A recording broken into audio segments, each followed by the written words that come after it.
নমস্কার দর্শক বন্ধু, আমি দর্শকজামা ব্লগস আরও একটা গুরুত্বপূর্ণ ভিডিও উপস্থাপন করতে চলেছি। আশা করছি তোমরা প্রত্যেকে ভালো আছো, সুখে আছো। তোমাদের সুখ, শান্তি, সমৃদ্ধি কামনা করে আমি আমার ব্লগটা শুরু করছি। ওং নমো ভগবতে বাসুদেবায় নমঃ। আজ বলবো অশোক ষষ্ঠী ব্রত কথা এবং অবশ্যই কবে অশোক ষষ্ঠী পড়েছে, এই অশোক ষষ্ঠী কেন করা হয়, এই অশোক ষষ্ঠী সাধারণত কোন দেবতাকে পূজা করতে হয় অশোক ষষ্ঠীর দিন, এবং অশোক ষষ্ঠী পালনের নিয়মই বা কি, অবশ্যই সমস্ত কিছু আমি এখন আজকে তোমাদের বলবো। 2026 সালে অশোক ষষ্ঠী 24শে মার্চ মঙ্গলবার চৈত্র শুক্লপক্ষের ষষ্ঠী তিথিতে এই ব্রত পালন করতে হবে, যা সন্তানের মঙ্গল কামনায় মায়েরা নিষ্ঠার সাথে এই ব্রত করে থাকে। সমস্ত ষষ্ঠী মানেই সন্তানের মঙ্গল কামনায়, অশোক ষষ্ঠীও তার থেকে বাদ না। এই ষষ্ঠী সীতা দেবী যখন রাবণ রাজা নিয়ে গিয়েছিল লঙ্কায়, তখন অশোক বনে থেকে অশোক ফুল খেয়ে দিন কাটিয়েছিল। তাই সেই থেকে এই ষষ্ঠীর প্রথা প্রচলন হয়েছে। অশোক ষষ্ঠী, অশোক বনে অশোক ফুল খেয়ে সীতা দেবী দিন যাপন করেছিলেন। যাই হোক, ষষ্ঠী তিথি শুরু হবে 23শে মার্চ 2026 সোমবার রাত 9:37 এবং শেষ হবে 24শে মার্চ মঙ্গলবার রাত 7:13।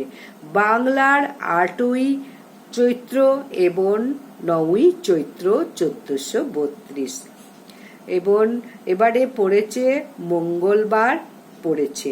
এই দিনটি পূর্ণ ব্রত ও পূজা সম্পূর্ণ করা হবে।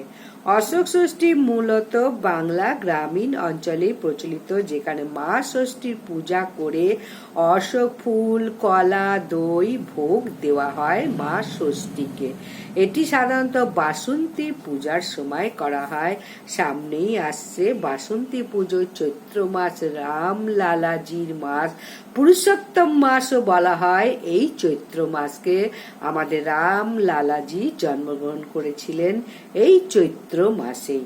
যাই হোক, অশোক ষষ্ঠী পূজার জন্য প্রধান উপকরণগুলি খুব সহজ এবং প্রাকৃতিক ও যা সন্তানের মঙ্গল কামনায় মায়েরা সংগ্রহ করে থাকে। প্রথমে 6টি অশোক ফুলের কুঁড়ি, ষষ্ঠীর সংখ্যা অনুসারে মুগ কলাই 6টি এবং দই, মিষ্টি দই বা টক দই আর কাঁঠালি কলা, এটাই হচ্ছে প্রধান উপকরণ অশোক ষষ্ঠীর দিন। এইগুলো সমস্ত কিছু কি করতে হবে, ওই পূজা দেওয়ার পর ব্রত কথা শুনে তারপরে কলার মধ্যে ওই 6টা অশোক ফুলের কুঁড়ি এবং ওই মুগ কলাই দিয়ে এমনভাবে খেতে হবে যাতে দাঁতে না ঠেকে। এরকম করে একটা মণ্ড তৈরি করে গিলে খেতে হবে। এটাই হচ্ছে অশোক ষষ্ঠীর ব্রতের নিয়ম। চিবিয়ে খেলে হবে না, গিলে খেতে হবে। চিবিয়ে খেলে কিন্তু ব্রত ভঙ্গ হয়ে যাবে। তাই মাথায় রাখবে, হাতে 1 গ্লাস জল নেবে, নিয়ে মণ্ড করে ছোট্ট করে মণ্ড করবে, করে গিলে খাবে, খেয়ে জল খেয়ে নেবে। ব্যাস, তাহলে আর কোনো অসুবিধা হবে না। ব্রতের আগের দিনকে নিরামিষ আহার করবে এবং সংযম পালন তো অবশ্যই করতে হবে। ভোরে উঠে স্নান করে কাঁচা কাপড় পরে মা ষষ্ঠীকে স্মরণ করে ব্রতের সংকল্প নিতে হবে। এবং উপকরণে বলে দিলাম, 6টি অশোক ফুল কুঁড়ি, 6টি মুগ কলাই এবং মিষ্টি দই, কাঁঠালি কলা, অনেক জায়গায় নোয়া, ডুলি, শাঁখা, সিঁদুর, আলতা, ধূপ, এগুলো মা ষষ্ঠীকে দেয়। এগুলো সাধারণত বাড়িতেও পূজা করতে পারো বা মন্দিরে গিয়েও পূজা দিয়ে আসতে পারো। পূজা দেওয়ার পর অবশ্যই ব্রত কথাটা শোনো। ব্রত কথা পূজা করতে পারো বা না পারো, অন্তত ওই দিনকে ব্রত কথাটা একটু শ্রবণ করো। আজ আমি বলবো অশোক ষষ্ঠীর ব্রত কথা। এক অশোক বনে এক মুনি বাস করত। একদিন সকালে উঠে সে দেখলে যে একটি পদ্ম ফুলের মতো মেয়ে অশোক গাছ তলায় পড়ে কাঁদছে। তাই দেখে মুনির বড় দয়া হলো, মেয়েটিকে নিয়ে এসে মানুষ করতে লাগলো। মুনি ধ্যান করে জানলে যে একটি হরিণী এই মেয়েটিকে প্রসব করেছে। মুনি কোথাও বেরিয়ে গেলে এই হরিণী এসে দুধ খাইয়ে যেত। এমনি করে মেয়েটি বড় হলো।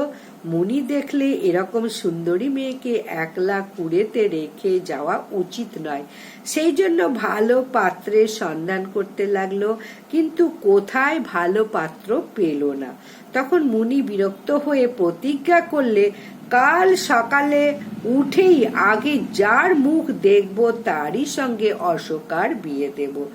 মুনি অশোক গাছ তলায় মেয়েটিকে কুড়িয়ে পেয়েছিল বলে তার নাম রেখেছিল অশোকা।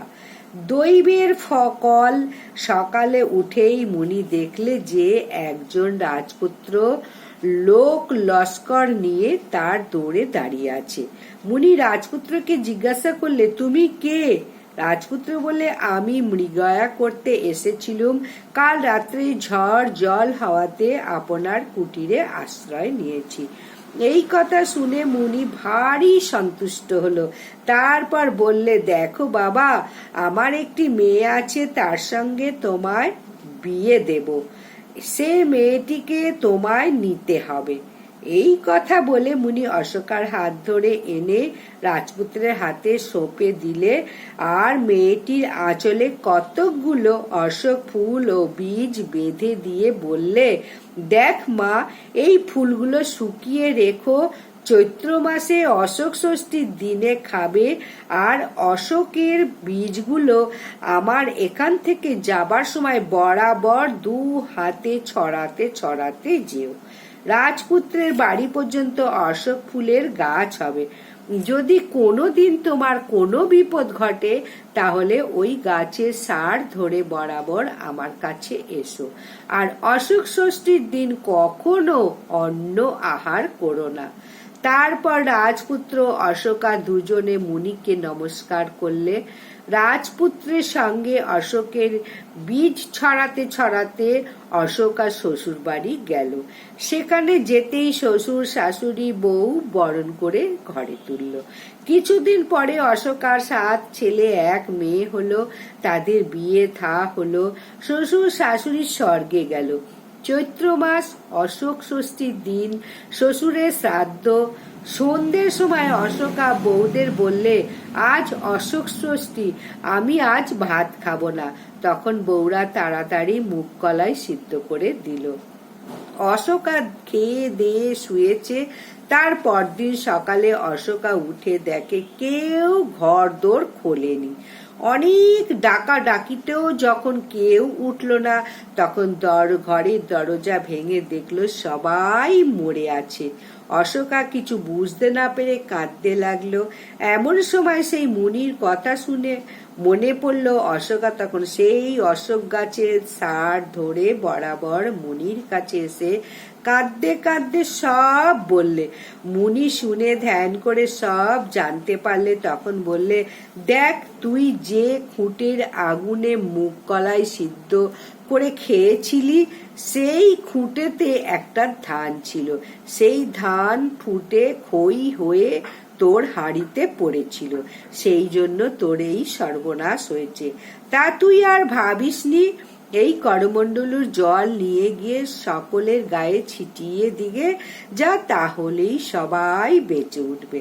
আর প্রত্যেক বছর এই চৈত্র মাসে শুক্লপক্ষের দিন মুগ কলাই অশোক ফুলের কলি দিয়ে মা ষষ্ঠীর পুজো করে 6টি মুগ কলাই আর অশোক কলি দই দিয়ে কলা দিয়ে খেয়ে নিবি, আর বাকি তবে অন্য কিছু খাবি।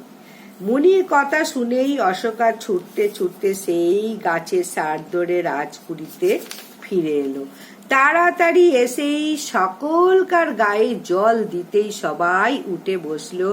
বসে বলল, এত বেলা হয়ে গেছে, কেউ আমাদের ডাকেনি কেন? অশোকা তখন সমস্ত কথা বললে। সবাই খুব আশ্চর্য হয়ে গেল। ক্রমে সমস্ত রাজ্যে এই কথা ছড়িয়ে পড়ল। সবাই ষষ্ঠীর মাহাত্ম্য শুনে ষষ্ঠীর পুজো করতে লাগলো। রাজাও সবাইকে করতে হুকুম দিলেন। তাহলে অশোক ষষ্ঠী কেন করতে হবে বুঝতে পেরেছো? এই দিনকে অশোক ষষ্ঠীর দিন কিন্তু ভুলেও আমিষ খাবে না, ভাত খাবে না, বাকি সব কিছু খেতে পারবে। আটা, ময়দা, ডালিয়া, সাবুর খিচুড়ি, সামার চালের পায়েস বা সামার চালের ভাত, সমস্ত কিছু খেতে পারবে, কিন্তু কোনো আমিষ জাতীয় জিনিস খাবে না, ভাতও খাবে না। এটাই অশোক ষষ্ঠীর দিন নিষেধ। দই খেতে পারবে, চিড়ে খেতে পারবে, মুরগি খেতে পারবে, ভাতটা শুধু খাবে না। সমস্ত কিছু খেতে পারবে, কিন্তু আমিষ ভুলেও খাবে না। তাহলে ব্রতকথা, ব্রতপাঠ এখানেই সমাপ্ত হলো। আশা করছি প্রত্যেকের ভালো লেগেছে। যদি ভালো লেগে থাকে অবশ্যই লাইক, সাবস্ক্রাইব, কমেন্ট করো যদি কোনো কিছু জানার থাকে। এবং জয় শ্রী রামচন্দ্রের জয়, শ্রী শ্রী পুরুষোত্তম রাম লালাজির জয় কমেন্টে লেখো। নমস্কার, বিদায়।